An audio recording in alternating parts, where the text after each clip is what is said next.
बच्चों, स्वागत है आपका हमारे YouTube चैनल पे। मैं हूं गायत्री और आज जो टॉपिक हम कवर करने वाले हैं वो है सोल प्रोप्राइटरशिप। सोल यानी कि सिंगल और प्रोप्राइटरशिप यानी कि ओनरशिप। तो यहाँ पे जो सिंगल ओनरशिप रहती है यानी कि सारा काम कौन करेगा, सिर्फ एक पर्सन करेगा।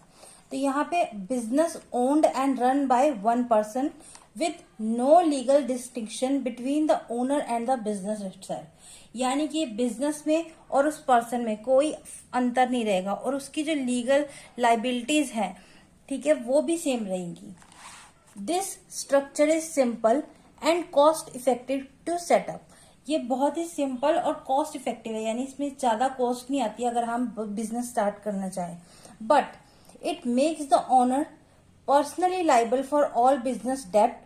यहाँ पे जो ओनर है वो पर्सनली लाइबल हो जाता है कि उसको ही पैसे देने पड़ेंगे और ऑब्लिगेशन भी सारी उसकी ही रहती है। A key characteristic known as unlimited liability, यानी कि यहाँ पे लाइबिलिटीज क्या हो जाती है, अनलिमिटेड हो जाती है। किसके लिए, ओनर के लिए। While it offer complete control and all profit to the owner, सारा कंप्लीट कंट्रोल जो है बिजनेस का वो किसके हाथ में रहता है, ओनर के हाथ में रहता है। और उससे जो प्रॉफिट आता है बिजनेस से वो भी सारा किसके हाथ में रहता है, ओनर के हाथ में रहता है। It can also make raising capital challenging and require careful personal financial management. यहाँ पे ऐसे केस में क्या हो जाता है, कैपिटल रेज कर पाना बहुत ज्यादा मुश्किल और चैलेंजिंग हो जाता है, क्योंकि कोई भी ऐसा इन्वेस्टर नहीं होता कि जो सिंगल ओनर के ऊपर विश्वास करे। क्योंकि एक बंदे का काम करने का तरीका सिंगल का और 4 लोगों का दिमाग अलग हो जाता है, ठीक है। अब इसके की कैरेक्टरिस्टिक्स देख लेते हैं। सबसे पहले है single ownership. A single individual owns and controls the entire business. तो यहाँ पे क्या होगा, एक ही पर्सन होगा जो ओन भी करेगा, कंट्रोल भी करेगा पूरे बिजनेस को। No legal distinction. The business and the owner are legally the same entity। तो बिजनेस और ओनर जो दोनों चीजें हैं वो क्या होंगी, एक ही है। यानी अगर कोई भी लाइबिलिटी रेज होगी बिजनेस के लिए तो वो क्या किसके लिए हो जाएगी, ओनर के लिए भी हो जाएगी। और अगर कोई पर्सनल लाइबिलिटी है ओनर की तो वो उसके बिजनेस से ही भरपाई होगी, ठीक है। अनलिमिटेड लाइबिलिटी, जो ओनर है वो पर्सनली रिस्पॉन्सिबल है पूरे बिजनेस के लिए। सारे उसके डेब्ट और लॉसेस किसके हैं, उसके खुद के हैं। And personal assets can be use to pay them off. उसके पर्सनल जो एसेट्स हैं, यानी जो उसका फर्नीचर है, उसका जो कैश है, या जो उसका सामान है, मशीनरी है, जो भी वो यूज कर रहा है, वो सब क्या है, उसके एसेट्स वो डेब्ट पे करने के लिए यूज कर सकता है, क्योंकि वो सिंगल ही सब कुछ देख रहा है, ठीक है। Complete control. The sole owner has full decision making power over all aspects of the business. सारी चीजों के डिसीजन वो सिर्फ एक ही पर्सन लेगा, ठीक।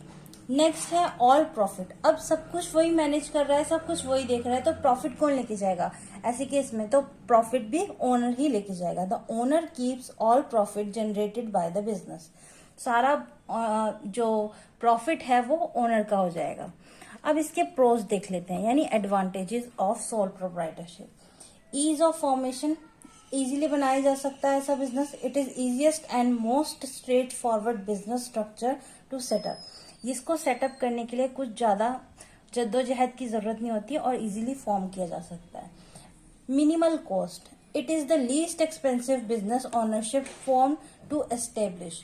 कोई जो सारी हमारी फॉर्म्स हैं उनमें से ये सबसे इजीएस्ट फॉर्म है to generate, to start business.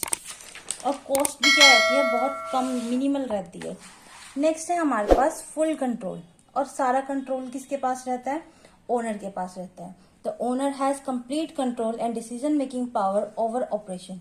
क्या किस तरीके से होगा, पैसा कहाँ कितना लगेगा, ये सारा कौन देखेगा, हमारा ओनर ही देखेगा। अब ऑल प्रॉफिट्स, तो प्रॉफिट्स कहाँ जाता है, the owner keeps all profits earn by the business. सारा का सारा पैसा किसकी जेब में जाएगा, ओनर की जेब में जाएगा, जितना भी प्रॉफिट जनरेट होगा।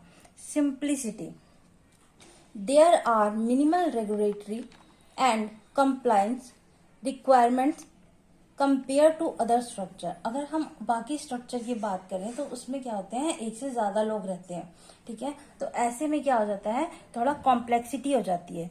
पर यहाँ पे सिंगल पर्सन को ही सब देखना है, तो यहाँ पे क्या है, सिंप्लिसिटी हो जाती है। उसको यहाँ से वहां जाके किसी से कम्युनिकेशन नहीं करना, डिस्कशन नहीं करना, प्लस उसको जो डिसीजन लिया फटाफट उसके ऊपर काम चालू कर दिया, कुछ ज्यादा सोचना नहीं है, किसी की एडवाइस नहीं है। ठीक, नेक्स्ट है हमारे पास कॉन्स ऑफ सोल प्रोप्राइटरशिप।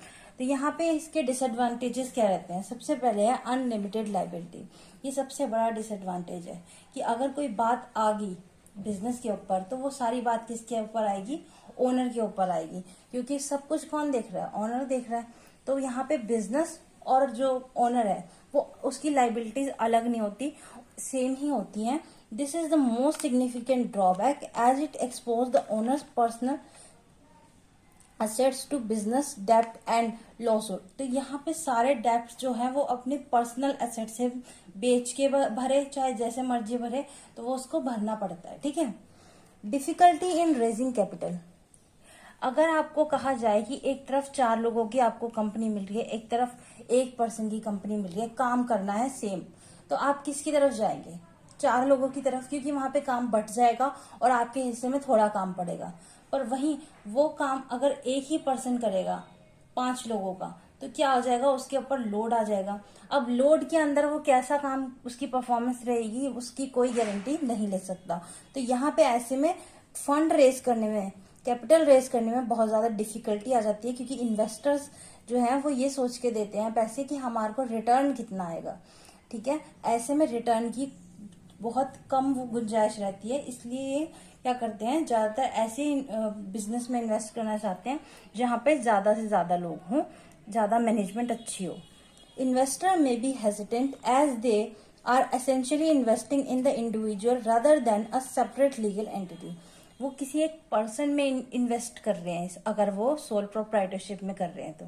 ठीक, नेक्स्ट है हमारे पास personal responsibility for all aspects. The owner is responsible for business management, finance, marketing and compliance. सारी चीजों की रिस्पॉन्सिबिलिटी किसके ऊपर आ गई है? सिर्फ एक सिंगल पर्सन पे, जो कि उस बिजनेस का ओनर है। तो यहाँ पे ऐसे में वो सारी रिस्पॉन्सिबिलिटी हम कैसे सोच लेंगे? वो सब कुछ अच्छे से ही मैनेज कर लेगा, मे भी वो कर सकता है, पर लेकिन अगर 5 लोगों का काम एक पर्सन कर रहा है तो उसमें क्या एफिशिएंसी रहेगी? कुछ इसकी गारंटी कोई नहीं ले सकता उस सिंगल पर्सन के अलावा। नेक्स्ट है taxation. While simple, all business profits are taxed as the owner's personal income. सारी जो प्रॉफिट है वो एक पर्सन के पास जा रहा है, तो वो क्या होगी? उसकी पर्सनल इनकम होगी कहीं ना कहीं, तो इसके ऊपर क्या लगता है? टैक्स लगता है। And they are responsible for self employment taxes. इसीलिए सेल्फ एम्प्लॉयमेंट टैक्सेस के लिए वो लाइबल हो जाता है, यानी उसको टैक्स पे करना पड़ता है सारी उसकी जो प्रॉफिट्स हैं जो जनरेट उसने किया है, चाहे उसने सिंगल हैंडेडली ही किया है, पर फिर भी उसको टैक्स देना पड़ेगा, क्योंकि सारा पैसा एक पर्सन के पास जा रहा है। तो ये था टॉपिक हमारा सोल प्रोप्राइटरशिप का। आई होप आपको समझ आया होगा। Thank you.